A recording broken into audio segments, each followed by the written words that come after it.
Hello friends, again welcome Discover Knowledge e-learning. Today we will discussing about workshop calculation and science, especially science topic material science.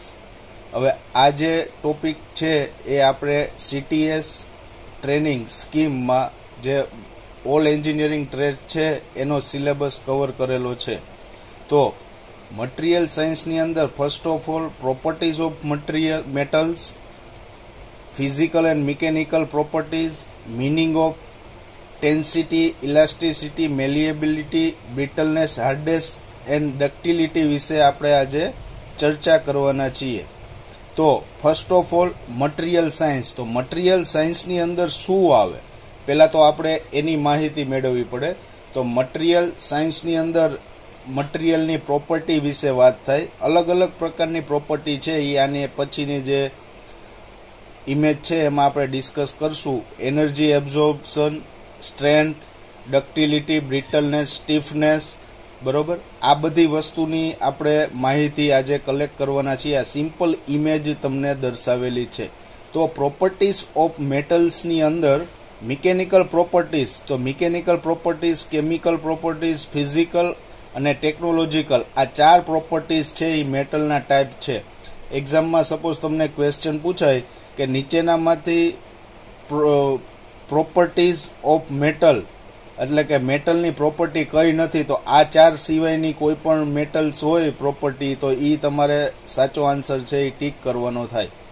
Mechanical પ્રોપર્ટીઝની અંદર traction, compression, bending, brittleness, strength, ductility, elasticity, heat resistance, plasticity, toughness, hardness. અને chemical પ્રોપર્ટીઝની અંદર corrosion, resistance, combustibility, toxicity, reactivity. Physical પ્રોપર્ટીની અંદર melting point, density, thermal conductivity, specific heat, electrical resistance, magnetic permeability. Technological પ્રોપર્ટીઝની અંદર weldability, મેકેનેબિલિટી, મેલિએબિલિટી, કાસ્ટેબિલિટી. આટલી વસ્તુ છે એ અલગ અલગ પ્રોપર્ટીઝ ઓફ મેટલ છે એ થશે. Physical property of metal: ductile, malleable, good conductor of elasticity, good conductor of heat, shiny, high melting point and boiling point, high density and strength. આ જે વસ્તુ છે એ ફિઝિકલ પ્રોપર્ટી ઓફ મેટલની છે.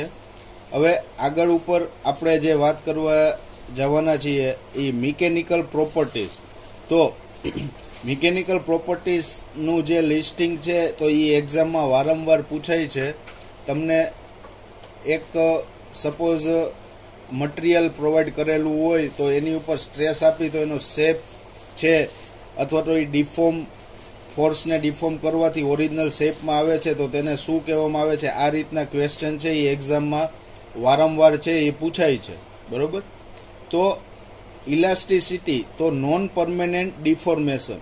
તો ઇલાસ્ટિસિટી એટલે એ પરમેનન્ટ ડિફોર્મેશન નથી. જ્યારે સુધી તમે ફોર્સ આપો ત્યાં સુધી જ રહે. ફોર્સને રિમૂવ કરો તો એ ઓરિજિનલ પોઝિશનમાં આવી જાય, તેને કહેવાય ઇલાસ્ટિસિટી. પ્લાસ્ટિસિટી એટલે પરમેનન્ટ ડિફોર્શન. એક વખત તમે ફોર્સ અપ્લાય કરો છો પછી ફોર્સ અપ્લાય કર્યા પછી જે શેપ નવો બને છે તો એ પરમેનન્ટ શેપ એનો રહે છે મટીરિયલનો, તેને કહેવાય plasticity. Strength, ability to withstand the load, એટલે કોઈ પણ મટીરિયલની સ્ટ્રેન્થ એના લોડ કેટલો સહન કરી શકે છે તેની ઉપર આધાર રાખે છે, એટલે કે ability to withstand the load. Ductility, ability to be drawn into wire, એટલે ડક્ટાઇલ મટીરિયલ જે હોય છે તેને તમે ટીપીને તાર અથવા તો પાતળા પતરા છે એવું બધું છે એ બનાવી શકો છો, એને ડક્ટિલિટી કહેવાય. Malleability, ability to deform under compression, એટલે તેની કમ્પ્રેશનમાં ડિફોર્મ થવાની ક્ષમતા રહેલી હોય છે, એને મેલિએબિલિટી કહેવાય. Hardness, resistance to abrasion, wear, scratch and cut. તો કોઈ પણ મટીરિયલ છે તેને તમે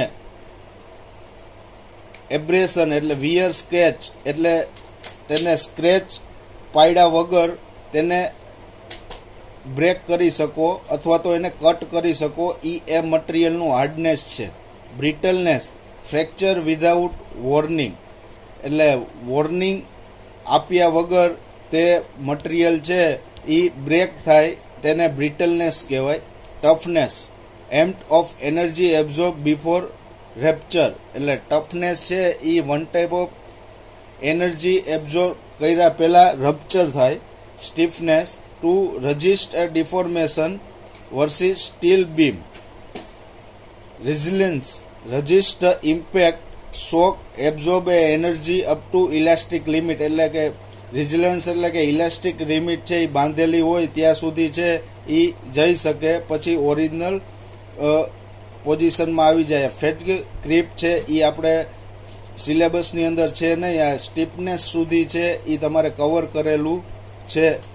તો આ સાથે આપણે આગળ ફેરસ મટીરિયલ, નોન ફેરસ મટીરિયલનો એક પણ વિડીયો હજી આગળ બનશે.